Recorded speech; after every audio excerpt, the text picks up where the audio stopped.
Hello, চলে এসেছি আরও একটা ভিডিও নিয়ে। আজকে কৃষিবের ১ মাস কমপ্লিট হয়েছে। তো আমার দিদি জামাইবাবু তাই একটা ছোট্ট সেলিব্রেশন করেছে। ওর জন্য কেক নিয়ে এসেছে। তো সেই কেক কাটিংটাই হচ্ছে। সঞ্জয়দা বলল যে ওকে দিয়েই তাহলে কেক কাটিংটা করানো হোক, যেহেতু ওর 1 মান্থ কমপ্লিট হলো। তো ও তো ছোট, ও তো বোঝে না, না? তো তাই একটুখানি ওই কান্না করে ফেলেছিল। যে মানে ওর কাছে তো সবকিছুই নতুন, যে মানে কি হচ্ছে না হচ্ছে ও তো কিছুই বুঝতে পারছে না। সো ইউজ টু হতে টাইম লাগে, যে আবার ঠিকঠাক হয়ে গেল, যে আমাদের কোলে নিয়েছে, চুপ হয়ে গেল। তো আমরা ছোট ছোট ভাবে এইভাবে মুহূর্তগুলোকে স্পেশাল তৈরি করতে চাইছি, যাতে বড় হয়ে এগুলো দেখতে পারে।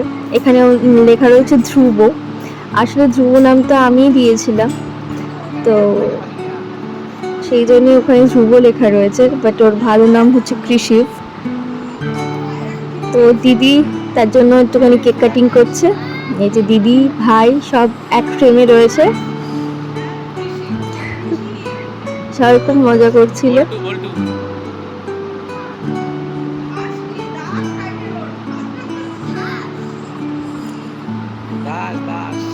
এখানে মা আছে, কাকিমা আছে, দিদি আছে, সঞ্জয় দা, সবাই মিলে। আর বাবা তখন বাড়ি ছিল না হয়তো, নাহলে বাবাকেও দেখাতাম। এখানে ওর দোলনাটাকে, আসলে এই দোলনাটা হচ্ছে আমার দিদির মেয়ে। তো বাবা তারপরে নতুন দোলনা নিয়ে এসেছে, কিন্তু এই দোলনাটা আমি ওকে স্পেশালি শোয়াতে চেয়েছি এই কারণে, কারণ আমার দিদির মেয়েও এই দোলনায় শুয়ে বড় হয়েছে। তো সেটাতে ও শোক, আমি সেটাই চেয়েছিলাম। তো ওটাকে ছোট ছোট করে একটুখানি বেলুন টেলুন দিয়ে একটুখানি জাস্ট সাজানোর চেষ্টা চলেছে, খুব একটা হয়নি, এই আর কি।